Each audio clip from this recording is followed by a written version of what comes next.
โอเคถ้าจะมาสอนวิธีการแอดภาษาเนาะเวลาเข้าลง Windows ใหม่หรือว่าในคอมพิวเตอร์ครับบ่เห็นภาษาอยู่ทั้งนี้นะ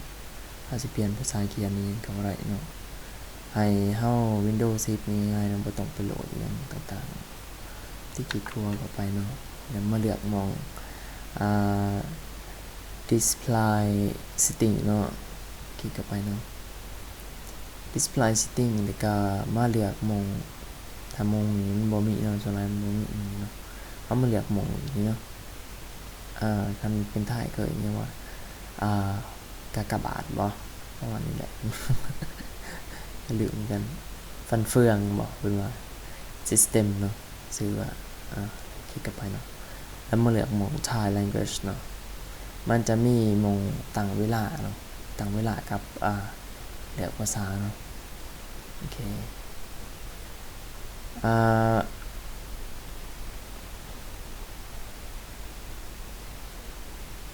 ตั้งเวลาก่อนว่า setting automatic change ตั้งเวลาก่อนเนาะ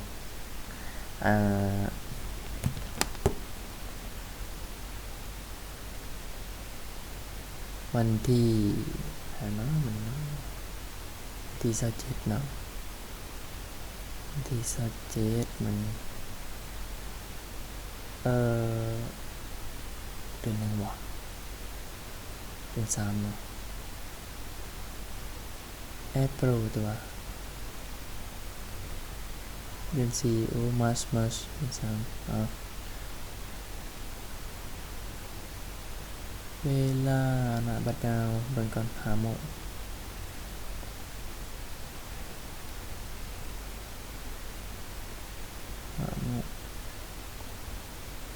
นาที2 นาทีโอเค2 วันเช้าตามนี้แหละ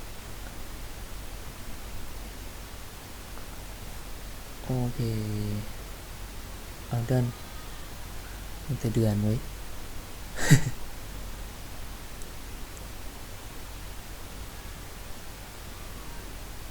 เดือนทำบริเปลี่ยนวะ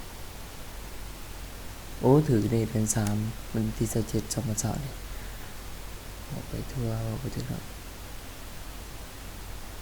โอเคเอาตั้งเวลาได้แล้วเนาะนี่เนาะเบิ่งเนาะถือแล้วตอนนี้มันจะบ่ถือเนาะแล้วก็จะมา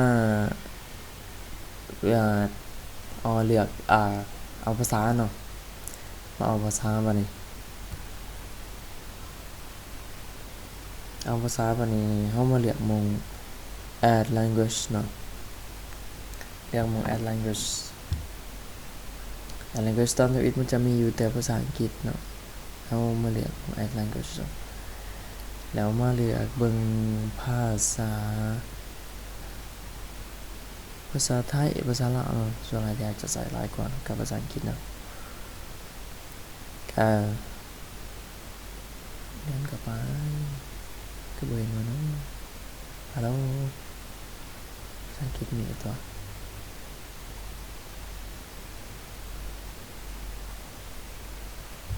ไทยกับลาวบ่เห็นเลย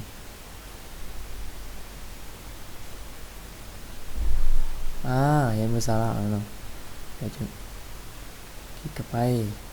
มันก็ขึ้นมาภาษาลาวนั่นเองเดี๋ยวหลังจาก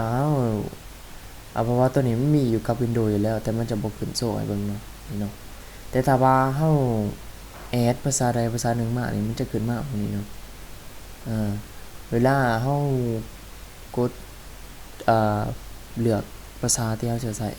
เฮากดปุ่ม Windows เนาะปุ่ม Windows ข้างอยู่ระหว่างกลาง Alternate กับFN เนาะปุ่ม Windows เนาะแล้วก็กดแท็บเนาะมันจะเลือกมาเองแท็บตัวนี้เนาะมันจะเลือกมาเองเป็นภาษาอังกฤษจ้ะแท็บนี้มันเกินแท็บเนี่ยวางบ่ประมาณนี้แหละแท็บเนี่ยวางนี่แหละข้าง Alternate คือกันเลยแล้วมาเลือกภาษาไทยบัดนี้ภ ให้เลือกภาษาไทยใช่ภาษาไทยเนาะฮัลโหลเจดี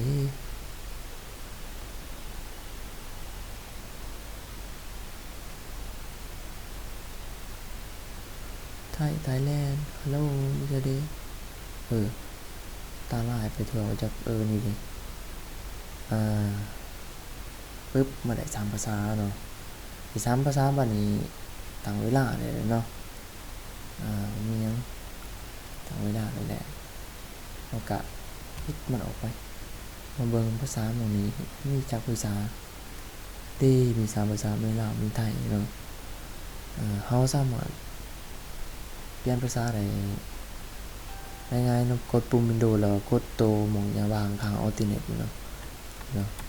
มันจะขึ้นมาแบบนี้เนาะให้เฮาเลือกภาษาใดภาษาหนึ่งที่เฮาต้องการหรือว่ากดอยู่ปุ่มคีย์บอร์ดตัวนี้ก็ได้ตัวที่เฮาเคยอันนั้นเนาะโอ้ยตัวนี้บ่ได้ตัวทีเด้อมันคอมคนละรุ่นกันตัวนี้บ่ได้แต่กดปุ่ม Windows กดตัวอย่าวาง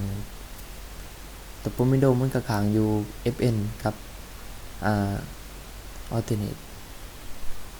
เบื้องก็สิเอิ้นเบื้องซ้ายบ่แม่นแหละเบื้องซ้าย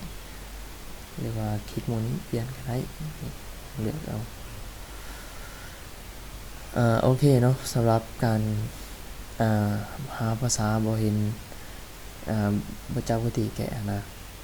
มีแต่เข้าไปง่ายๆเข้ามาหันได้ก็สำหรับคลิปนี้ก็สิจบเพียงเท่านี้เนาะขอขอบใจผู้ที่เข้ามาเบิ่งแล้วก็ฝากติดตามเด้อที่มีหยัง